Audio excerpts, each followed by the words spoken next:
ক্যাপ্টেনের কথাবার্তা চলতেছে, নিয়ম বজায় রেখে খেলা চলবে, কোনো ঝগড়াঝাটি কোনো হবে না, যার ডিসিশন দিবে তাই মেনে নেবে।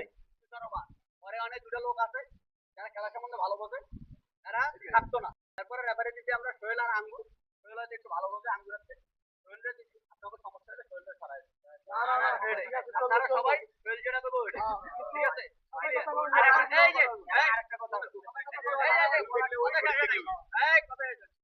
ওই যে রেফারি 500 টাকা বেশি না, আমরা কিস্তি রেফারি নিলাম না। আবার ওই যে আমরা মেডেল নিতে চাইছিলাম, ঠিক আছে, 5-10 টাকা মেডেল আনবো কোনো কোনো জিনিসটা, যা দেখে ওই 10 টাকা মেডেল লাগাইতে 25 টাকা, তারপরে নিজের গালে নিয়ে সাবক দিয়ে ওই 25 টাকার মেডেল আর নেই, একটা ম্যান অফ দ্য ম্যাচ দিচ্ছি, ঠিক আছে, 70 টাকা 80 টাকা দিয়ে যাই জিতবো একটা ম্যান অফ দ্য ম্যাচ পাইবো, ঠিক আছে, লাল কার্ড হলুদ কার্ড নিচ্ছি, একটা বাসি নিচ্ছি, এটা সবচেয়ে বড় ভুল।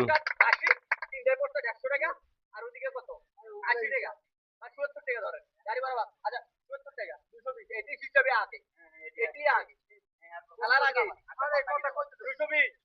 220 আগে আর কত 500 মিটার 220 গেলে থাকে কত 900 280 900 অলরেডি 400-500 টাকার খরচ বেশি পড়ছে।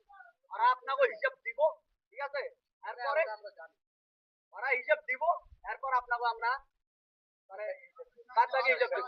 তবে এতটুকু শিওর দিতে পারি কারো পকেট থেকে 1 টাকা